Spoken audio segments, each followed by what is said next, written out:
I will be taking that initial few minutes for explaining the orientation of this crash course. It is basically a combination of some live lecture as well as some pre-recorded lectures to be completed in a stipulated time of 3 months. So the main feature of this course will be basically, it is not a compromise course in the sense that we are not explaining lesser content. Full syllabus will be covered. We are able to cover it in the 3 months because of that combination, that is hybrid mode in the sense more than 50% lecture will be on the current or live, and remaining lecture will be in the pre-recorded format. Live lecture की category में we are taking the important one like General Economics 1 completely, General Economics 2 majorly. Majorly I will explain in detail what are the major. When I say majorly I will explain, that means which content will cover in the live and which content will be provided in the form of recorded form. Then it will be including a test series which will have 14 tests in total for General Economics 1, 2, 3 and Indian Economy 3 each, and for GS and English 1 each, starting from 4th of February. Your exam is obviously scheduled in the last week of June, and study material will be provided in the soft copy form, and obviously interview will come later on, but we'll talk about it later. The main point that I have to explain here is in this crash course, starting from General Economics 1 part. As you know, General Economics 1 will have 2 sections. Syllabus के accordingly, question के accordingly 3 section. Syllabus के accordingly it is divided basically into the micro part and the maths and econometrics part. You can see it here. Your G1 syllabus is basically part 1 is your micro. Micro include theory of consumer demand. It include theory of production, theory of value, theory of distribution and welfare economics. So 5 sub part within the micro. And the second part is basically mathematical methods in economics, stats and the econometrics methods. So you can broadly call it the econometrics lecture. So second part, but equal division नहीं होता. It is not perfectly balanced paper होता है कि 100 marks ये है 100 marks ये है. Suppose if you have some advantage in mathematical approach, some student may have disadvantage in the mathematical approach. दोनों के लिए पेपर है वो. If you have better advantage in the micro part, attempt more question from the micro.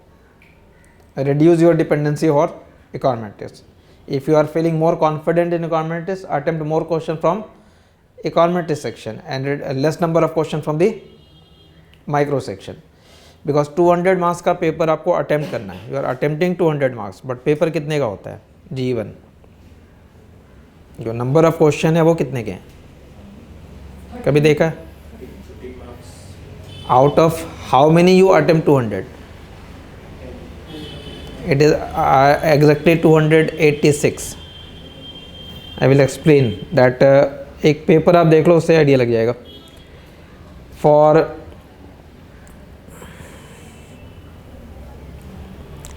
ये आपका G1 का paper है current year का 2023 अगर आपने एग्ज़ाम दिया इस पर. ठीक है, अब first question will have 7 parts. ये तो कंपल्सरी है, इसमें कोई चॉइस नहीं है आपके पास. So 35 marks here. Second, any 5 out of 7 and each question of 18 marks. तो 18 into 7 126 का होता है. Out of that 126 you attempt 19. 2 option है आपके पास. Then third section of you are attempting 3 out of 5.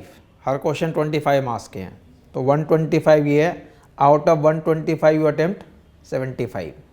तो ये 125, 126 और 35 मार्क्स, ये 281 या 86 हो गए आपके. तो out of that you are attempting basically 200 marks question. Now see the nature of question. Even in section C जो 25 मार्क्स के क्वेश्चन है, उसमें अगर एक क्वेश्चन आपका ये कम्प्लीटली इकोनॉमेट्रिक्स वाले सेक्शन का है. सपोज अगर ये क्वेश्चन आ रहा है तो you can go for that question. But अगर आपने इकोनॉमेट्रिक्स कम पढ़ रखा है, उस पर लेस इंपॉर्टेंस दे रखा है, तो you have the option to leave that question. ठीक है, आपने उस कम्प्लीटली उस क्वेश्चन को छोड़ दिया. सेकंड क्वेश्चन के अंदर ये अनएक्सपेक्टेड ये क्वेश्चन आया, ऑल्दो सिलेबस में लिखा हुआ, बट यूजुअली क्वेश्चन PYQ में नहीं रहते थे, इसलिए स्टूडेंट प्रिपेयर करके नहीं गए। तो बट क्वेश्चन की डिफिकल्टी नहीं है, it is a very easy question provided you know just the formula. Second question आपका ये, थर्ड क्वेश्चन के अंदर भी इकोनॉमेट्रिक्स वाला पार्ट है, फोर्थ क्वेश्चन के अंदर फिर माइक्रो का पार्ट हो गया, फिफ्थ क्वेश्चन के अंदर माइक्रो का पार्ट हो गया। अब ये क्वेश्चन ईजी है, show that substitution effect is always negative by using the WARP approach, weak axiom of real preference. ये थ्योरेटिकल और ये कैलकुलेशन है, ईजी क्वेश्चन है। तो अगर हमने वहाँ क्वेश्चन नंबर 1 स्किप किया है, माइक्रो बेटर है, better in the sense basic भी अगर कवर करके गए तो ये क्वेश्चन बन जाएगा आपसे। So basically you have to choose your question according to your advantage and don't try to convert your weakness into advantage in the next few month, वो नहीं हो पाएगा। अगर वो वीक आज की डेट में है तो उसे उस वीक कैटेगरी में रहने दो, आपके सिलेक्शन पे बहुत ज़्यादा फ़र्क नहीं पड़ता उसका। बट अगर आप अपने वीकनेस को एडवांटेज में कन्वर्ट करने की कोशिश कर रहे हो, it will take a lot of effort. Despite that, वो करने के बावजूद ये कंफर्म नहीं है कि वो आपका वीकनेस एडवांटेज में कन्वर्ट हो जाएगा, बिकॉज अगर वो इनबिल्ट है, नहीं हो रहा है, अप्रोच नहीं है हमारा मैथमेटिकल सॉल्व करने का, तो आपने प्रैक्टिस कर भी लिया होगा, फिर भी एग्जामिनेशन में क्वेश्चन आएगा, you will feel less confident to attempt और go for that question, you will always go for the theoretical one. So section C as well as section B. अब सेक्शन बी के अंदर इस टाइप के question हो गए, explain the concept of weakly separable and weakly additive utility function. A production function shows constant returns to scale can follow diminishing return to a factor justify with logic। तो यहाँ पे आपको मैथमेटिकली एक्सप्लेन नहीं करना है, reasoning देनी है। You have to explain with a reasoning। Define the concept of technological efficiency as proposed by Farrell। अब ये क्वेश्चन जैसे ये मार्केट स्ट्रक्चर का क्वेश्चन हो गया, तो रिमेंबर अब this type of question you can attempt, ये कम्प्लीटली थ्योरेटिकल है और ये रिपीटेड क्वेश्चन है। Distinguish between monopolistic and monopsonistic exploitation and determining wage rate under imperfect competition. तो ये थियरी ऑफ डिस्ट्रीब्यूशन का एक स्टैंडर्ड क्वेश्चन और डिफिकल्टी भी नहीं है इस क्वेश्चन के अंदर। कॉम्बिनेशन में जो क्वेश्चन पूछा गया, trade union have a role in reducing the monopsonistic exploitation but not monopolistic, that means union can eliminate monosonistic exploitation but they cannot eliminate monopolistic exploitation। You have to explain it by obviously by using diagram, explain it how a monopolist determine the wage, how union can eliminate that monopolistic exploitation, what is the meaning of monopolistic exploitation, what is the Robinson view regarding that। तो अगर वो चीज़ें आपको याद है, वो obviously class के अंदर कंटेंट के अंदर वो कवर्ड होगा। So you have to reproduce in this type of question. So use और choose question according to your advantage. So if again I repeat, अगर आपका कोर एडवांटेज इस सेक्शन में नहीं है, इससे कोई इशू नहीं हो रहा, बिकॉज आप इक्वल वेटेज का क्वेश्चन अटेम्प्ट नहीं कर रहे हो। एट द मैक्सिमम यहाँ से अटेम्प्ट अगर करने को हो सकता है तो we can say 50 to 60 marks, you can choose more question from here. और अगर ये वीक है, you can attempt more question here and less question from here, ठीक है। देन तो we will be trying to complete G1 in the live lectures। So starting from today we will be starting with the econometrics part in the second lecture। The first lecture will be starting with the G2 and within G2 you can see 8 parts, but obviously her part का equal weightage नहीं होगा, वो topic wise question से clear हो जाता है। Like it include economic thought, concept of national income and social accounting। Third part is again important, this is basically your macroeconomics, theory of employment, output, inflation, money and finance, that will include classical ISLM topic, crowding out, liquidity trap, monetary policy, fiscal policy, transmission mechanism। So this is a major part। Financial and capital market will be a small part, means जो 5 marks के question होते हैं start में, expect one question there कि what is the difference between futures and options, उस तरीके के question हो गए। तो वो एग्जैक्टली अगर आपको मालूम है एग्जैक्टली उसको वहाँ लिख देना, बट उसमें कोई ग्रेटर वेटेज का क्वेश्चन नहीं हो रहा। Like don't expect question of 18 marks और 20 marks from that section, but growth and development will be again a major part. International balance of payment को क्लब कर लीजिए, considered it as a single unit although it is written in 2 separate part. International economics will basically deal with theories of trade, first section, and balance of payment part is basically the BOP and the foreign exchange rate। इसका approach micro होगा और BOP का approach macro है. So international is basically divide into two part. तो one part will be basically the micro theories and second part will be the balance of payment. So in the first lecture we will be starting basically with the international or balance of payment and then the global institutions. Global institutions में IMF, World Bank, उनके role और उसका जो relevance आज की date में वो explain करना है. Now this क्वेश्चन के फॉर्मेट में पहले से देख लीजिए. ये टॉपिक वाइज जितने भी टॉपिक मैं अभी शो कर रहा था वो टॉपिक वाइज यहाँ क्वेश्चन आपको मिल जाएगा separated. So just for the international economic section last year 23 के क्वेश्चन में explain how international trade affect the sustainable development adversely. ये एक प्रैक्टिकल क्वेश्चन हो गया जिसमें आपको फॉरेन ट्रेड मल्टीप्लायर की वैल्यू कैलकुलेट करनी है, डिफाइन करना है मल्टीप्लायर, डिराइव करना है और इस वैल्यू के अकॉर्डिंगली उसकी वैल्यू कैलकुलेट कर देनी है. और then you have to explain what will be the impact on the GDP when the exports will rise by 200 crores. So you have to explain that concept, derive the multiplier formula and calculate it. So your theoretical part, application part as well as the calculation part, all three. Then state and explain the HO theory and comment on its applicability in the presence of factor intensity reversal. तो HO theory का question regularly है, उससे HO theory और जो correlates है, correlates like stop loss समल्सन. अब ये question अगर आप पास पेपर के अंदर देखो तो you will find that multiple times, मतलब starting from the Ricardian theory, HO theory, specific factor model, standard trade model, new theories of trade, ये सारे क्वेश्चन बेसिकली इस फर्स्ट कैटेगरी के अंदर है. अब ये क्वेश्चन HO थ्योरी का अगर यहाँ पे 23 के अंदर है तो 21 के अंदर भी वही क्वेश्चन है, state and explain HO theory and factor price equalization theorem. तो क्वेश्चन की डिफिकल्टी नहीं है, what is required is you must have a well prepared written notes, और वो रिटन नोट्स आपने 2-3 बार लिख रखा हो, एक बार नहीं, सिर्फ क्लास के अंदर. एक बार क्लास के अंदर आप लिखोगे, सेकेंड टाइम जब आप डेली आंसर प्रैक्टिस कर रहे हैं तो लिखना है, थर्ड टाइम आप टेस्ट अपेयर करेंगे तो लिखेंगे, फोर्थ टाइम आप आंसर लिखोगे final, only then exactness will come.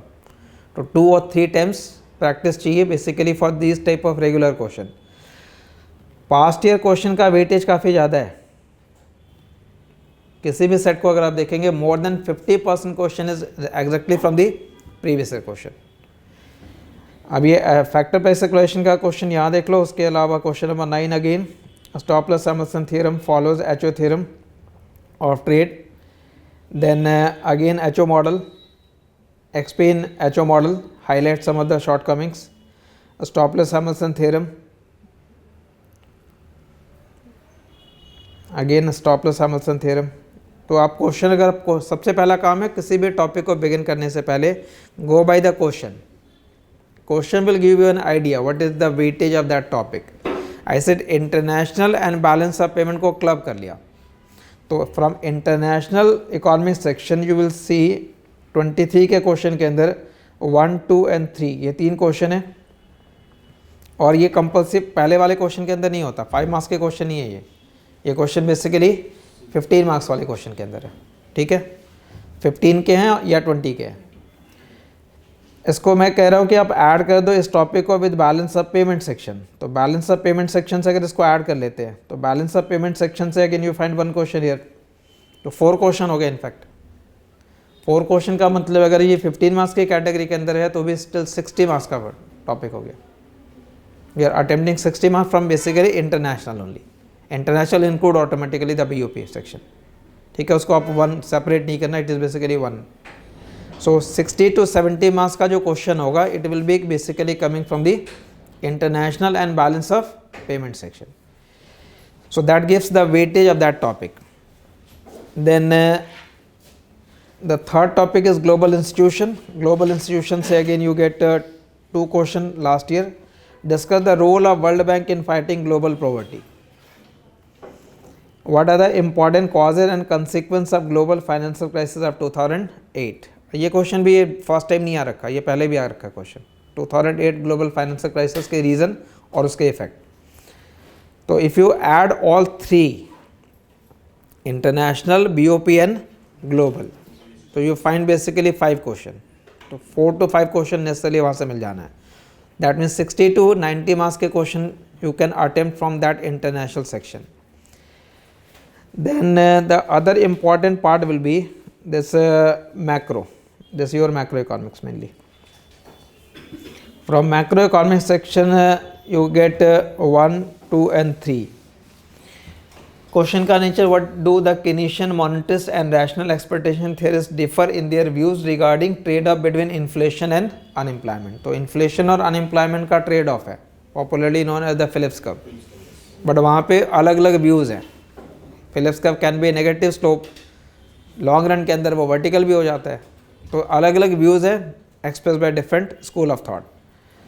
How is the level of income and rate of interest determine simultaneously in the Keynesian ISLM model? अब ये तो बहुत बेसिक सा क्वेश्चन हो गया कि ISLM मॉडल के इंटरसेक्शन से रेट ऑफ इंटरेस्ट डिटरमाइन होता है, but what to explain in that? वो तो सिंपल हो गया, intersection of IS curve represent goods market equilibrium, LM curve represent money market equilibrium. So how that interest rate and income is being determined by the intersection of IS and LM curve? तो आपने IS और LM curve तो actual में वहाँ draw कर देंगे।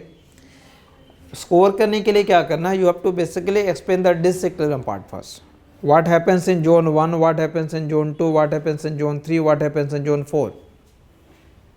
Obviously if I point anywhere, these are the 4 different zone of disequilibrium. So from that zone of disequilibrium, economy will move towards equilibrium. What will be the path of adjustment? You are explaining that part to get marks because that is expected. Equilibrium explain करने का मतलब actual में होता है you have to explain what? Disequilibrium. Explain the disequilibrium. That if goods market is not in equilibrium, then what will happen?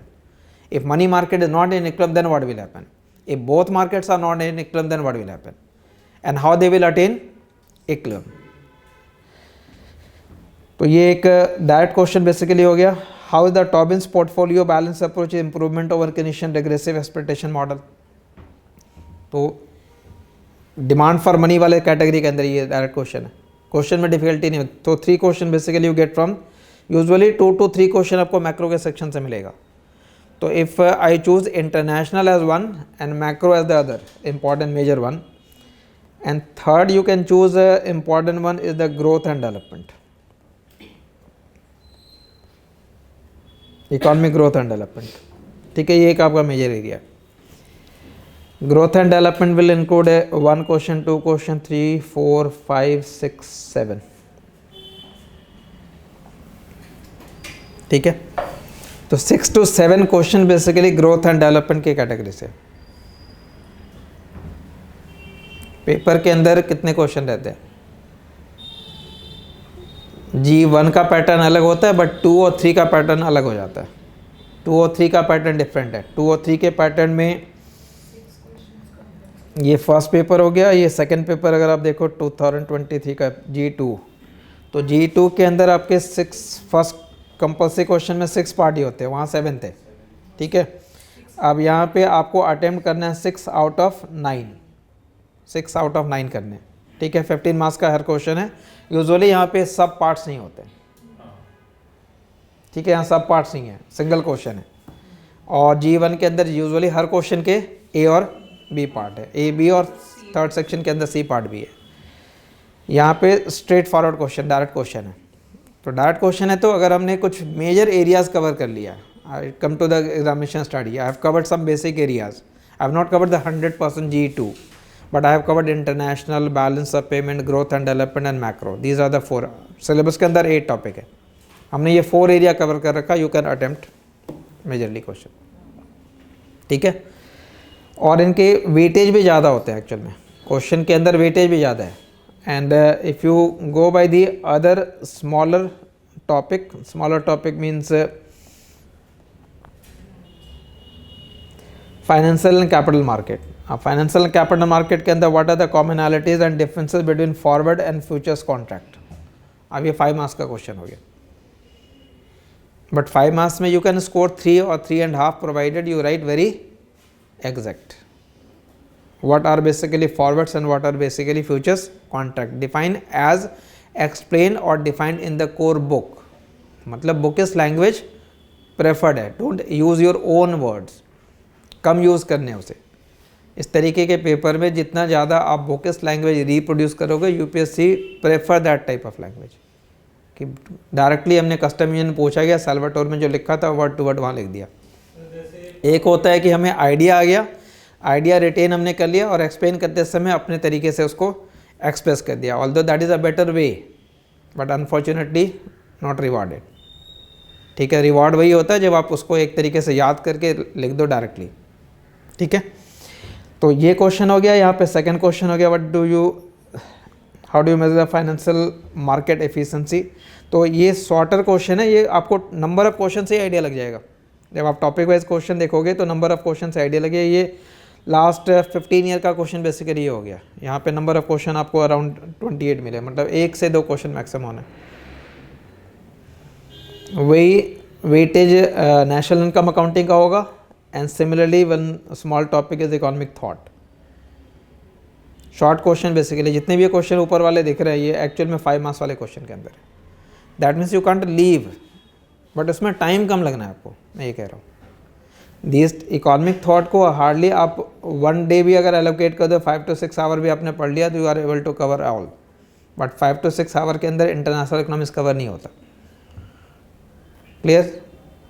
तो topic wise ये question आपको यहाँ से रेफर करना है। Suppose you if you start with any topics, international से begin किया तो from international economics what are the questions here, वो आप कंप्लीटली प्रिपेयर करोगे। And along with that if you have time, तो इस क्वेश्चन के अलावा जैसे इंटरनेशनल का आपने ये क्वेश्चन ये किया, इस क्वेश्चन के अलावा सिविल सर्विस इकोनॉमिक्स ऑप्शन वाले क्वेश्चन भी देख लीजिएगा, बिकॉज कंटेंट सेम है। तो पूल ऑफ क्वेश्चन आपके लिए बड़ा हो जाता है, बहुत सारे क्वेश्चन रिपीटेड मिलेंगे आपको और ये इंटरचेंज होते रहते हैं। वहाँ के क्वेश्चन देखो, जस्ट गिव 10 to 15 मिनट्स। अगर आप कोई टॉपिक बिगिन कर रहे हैं, see both the question, just you will find how much percentage is same, और सेम क्वेश्चन भी है। तो आप यहाँ से कुछ क्वेश्चन जब नए, रिमेंबर एक इशू होता है when your preparation is PYQ based. तो अगर इकोनॉमिक सर्विस का पेपर देख रहे हैं, आपने इकोनॉमिक सर्विस के सारे पास्ट के क्वेश्चन कर लिए, what could be the reason for error in that type of preparation, mistake क्या हो सकता है। जैसे इस साल हो गए, प्रीवियस ईयर में क्वेश्चन आया नहीं था, वो नहीं आया था, हमारा प्रिपरेशन का बेसिस ही PYQ था, हमने वही पढ़ा था जो पास्ट में आ रहा था। तो पास्ट पे अगर हमेशा एक्सपेक्टेशन होगा फ्यूचर का, एडेप्टिव एक्सपेक्टेशन है। And the most important drawback of adaptive is that there will be some systematic error. तो our preparation should be rational. Rational it means PYQ will have a weightage, but there will be some new question also. तो वो new question हम कहाँ से cover करेंगे? Domain में available है, UPSC को ही दोनों एग्जाम लेने हैं, तो आपके पास ये एडिशनल क्वेश्चन है। लाइक फॉर एग्जांपल ये question first time civil service economics option के अंदर पूछा गया, ये इम्पोर्ट कोटा का क्वेश्चन हो गया, न्यूमेरिकल है। आप ये क्वेश्चन इकोनॉमिक सर्विस में अभी तक नहीं आया हुआ है, बट इस साल यहाँ आ गया। हो सकता है 24 के इकोनॉमिक सर्विस में सेम क्वेश्चन आ जाए, सिर्फ वैल्यूज डिफरेंट करके। तो वो क्वेश्चन भी वहाँ नहीं आता था, बिकॉज ये सिविल सर्विस के इकोनॉमिक्स ऑप्शन में भी कभी इंटरनेशनल इकोनॉमिक्स का न्यूमेरिकल नहीं पूछा गया था, बट वो न्यूमेरिकल इंपोर्ट कोटा का भी था और इंपोर्ट टैरिफ का भी था। 2 क्वेश्चन बेसिकली है इसके अंदर, सेम क्वेश्चन के अंदर। Now if you have not prepared this type of numerical question और पेपर के अंदर वो आ जाता है, तो you are, because theoretically you can explain, आपको इंपोर्ट कोटा क्या होगा, उसका इफेक्ट क्या होगा, यू कैन एक्सप्लेन दैट। हमने अप्रोच में वही पढ़ा है। तो हमें we have to prepare from theoretical point of view as well as the numerical point of view, जहाँ जहाँ numerical बनते हैं, ठीक है, और जहाँ क्वेश्चन में पूछ लिए गए, नहीं पूछे गए थे, ठीक है, हमने नहीं पढ़ा है, बट सिंस वो अब आपको मालूम है कि this question has been asked already, so if this question has been asked you are expected to prepare it. So just cover both, although number of question आपके लिए बढ़ जाएंगे, बट बहुत सारे कॉमन क्वेश्चन याद रखिएगा। It is not mutually exclusive set नहीं है, ये वो कॉम्बिनेशन है, मेजरली सेम होते जाएंगे क्वेश्चन। 1-2 क्वेश्चन आपको नए क्वेश्चन मिल जाएंगे यहाँ पे। लाइक ये क्वेश्चन एक 2023 से आता, इफेक्टिव रेट ऑफ प्रोटेक्शन। इसमें डिफ़िकल्टी नहीं है, सब में बस एक फार्मूला है, फॉर्मूला याद है, उसको लेस लिख देना था और वैल्यूज़ के साथ कैलकुलेट कर देना था। क्लियर? तो this is one. Then second part is, तो G1 में वैसे आपको G3 के लिए और इंडियन इकॉनमी के लिए। G2 आपका मेन है, इसके अंदर कंटेंट ज़्यादा है। So covered will start with the international and BOP will cover in the live. Third paper के अंदर रिलेटिवली कंटेंट स्लाइटली कम है, in the sense it include public finance, environmental, industrial, because industrial economics से ये actually it is market structure, it is majorly cover in G1 also, overlapping है ये। तो G1 के अंदर भी क्वेश्चन आता है कॉर्नेट मॉडल, बर्टन मॉडल का, और G3 के अंदर भी कॉर्नेट बर्टन मॉडल का क्वेश्चन आ जाता है, प्राइस डिस्क्रिमिनेशन के क्वेश्चन हो गए। So it is basically micro market structure, and state market and planning can be covered as a growth and development also. So relatively lesser content in G3, but you have again more content in Indian economy section. So Indian economy again divided into 11 parts, but again go by the question, topic wise सारे question आपको मिलेंगे। जो important topics हैं, important topics in the sense the way of preparation could be, if I cover all question related to industry in 2 or 3 days, next 2 or 3 days prepare all question related to the agriculture, allocate next 2 or 3 days to attempt or prepare all question related to public finance, then question related to the external sector, then question on the inflation, urbanization, migration, or all club all issues or all problems together, unemployment, poverty, inequality, demography, ये सारे को आप एक साथ cover कर लो hardly 2 or 3 days, मतलब allocate 2 or 3 days for each topic जो frequently question में आ रहा है। एंड ऑब्वियसली GS और इंग्लिश, अब एक स्टडी मैं एक्सप्लेन कर रहा हूँ कि what is expected from you, कि आप स्कोर करो। वहाँ पे स्कोर करने के लिए आप जस्ट अ फेयर आइडिया कि आप जो एग्जामिनेशन अप्रोच कर रहे हो उसमें क्या एक्सपेक्टेड है आपसे, और एटलीस्ट क्या आप स्कोर करो।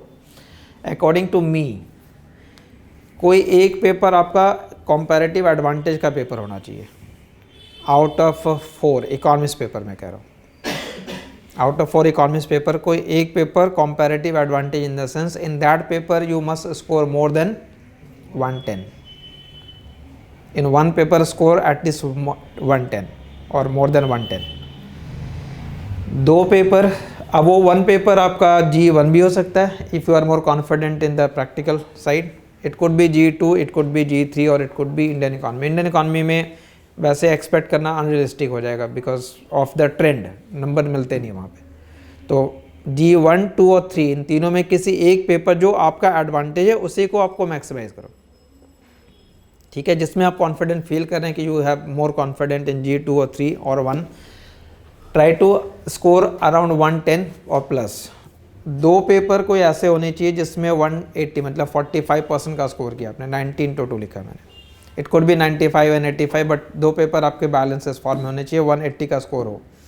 और कोई भी ऐसा पेपर ना हो जिसमें 80 से कम जाए। जो आपका डिफ़िकल्ट पेपर है उसमें भी आपको एटलीस्ट 80 स्कोर किया।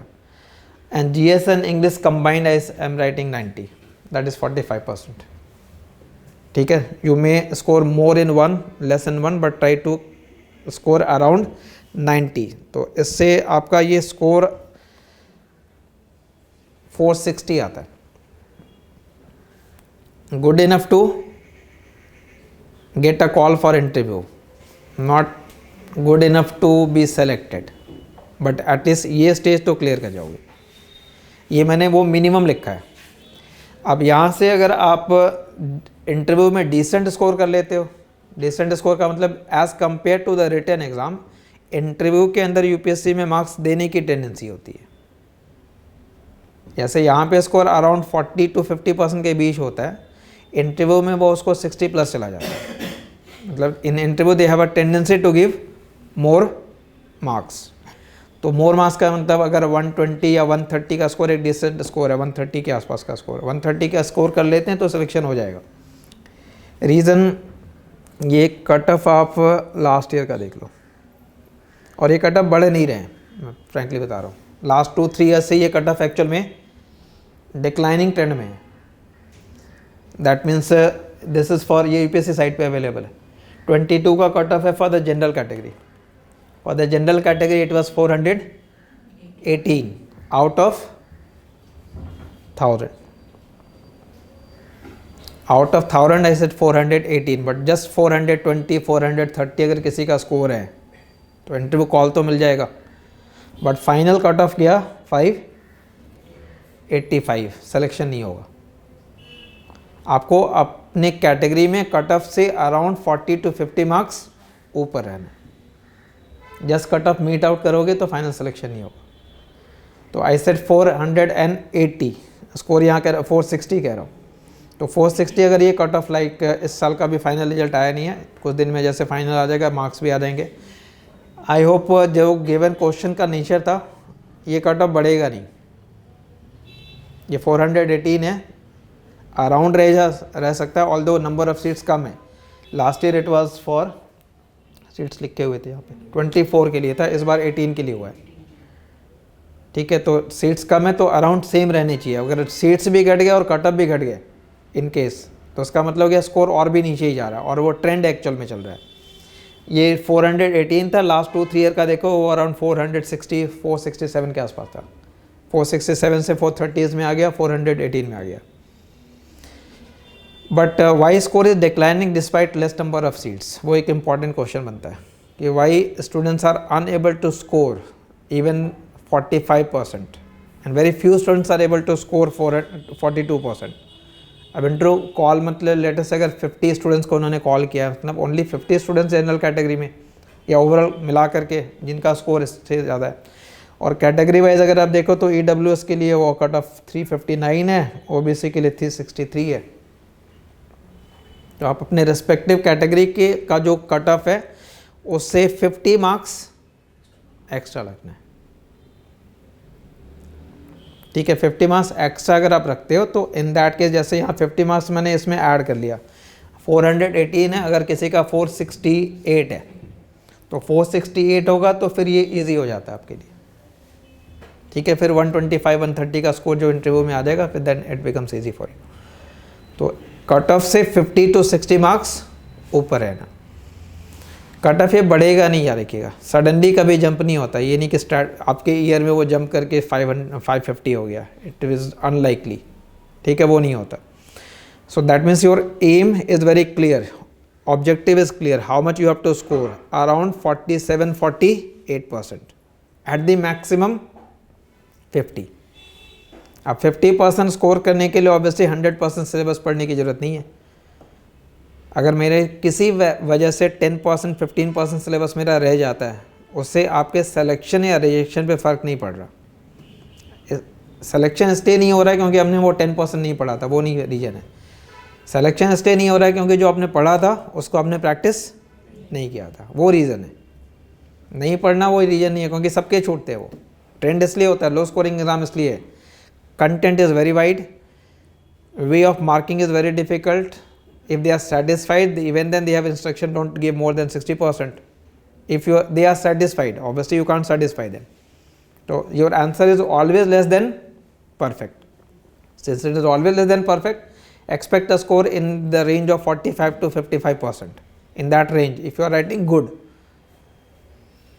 So but to score that 45 to 55, you have to be very effective, and effectiveness will come only with the practice. And third thing is the nature of exam. Friday Saturday Sunday 3 दिन में आपको 18 घंटे लिखने हैं। No time to recall, no time for revision. अब without revision student वही लिख सकता है जिसने throughout the year practice ज़्यादा कर रखा होगा, सो दैट लास्ट में नहीं भी किया तो वो लिख लेगा।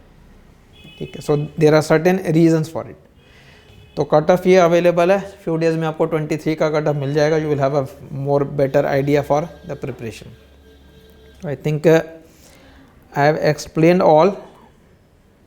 ठीक है, इसको आप एम करके चलो, किसी एक पेपर को अपना एडवांटेज बनाना है, वो पेपर आपके लिए कोई भी हो सकता है। ठीक है, just choose your own study, her student की अपनी स्टडी होगी। टेस्ट के रिगार्डिंग मैंने एक्सप्लेन कर दिया. So I think I explained all related to this crash course.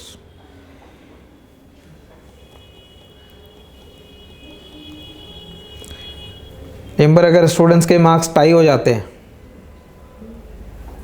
Marks अगर टाई हो गया तो आप ये मैटर करेगा. फिर इकोनॉमिक्स में कितना स्कोर किया आपने, फिर जीएस और इंग्लिश मैटर नहीं करेगा. एग्रीगेट अगर टाई हो गया तो how much you have scored in economics paper, ये मैटर करता है. क्लियर? एन इंटरव्यू नहीं, उससे कोई फर्क नहीं. Nothing. Sectional does not matter. ये sectional does not matter. Aggregate matter करेगा कि इकोनॉमिक्स के जो 800 मार्क्स हैं उसमें किस कैंडिडेट का स्कोर ज़्यादा रहा. बिकॉज सीट्स कम है, ये भी होते हैं वहाँ पे. समटाइम्स लगता है कि इक्वल प्रिपरेशन था, सब कुछ ठीक था, बट क्यों नहीं हुआ. वो तो आपका भी रहा था, एग्रीगेट में बराबर ही थे, बट यहाँ पे डिफरेंस हो गया. ठीक है.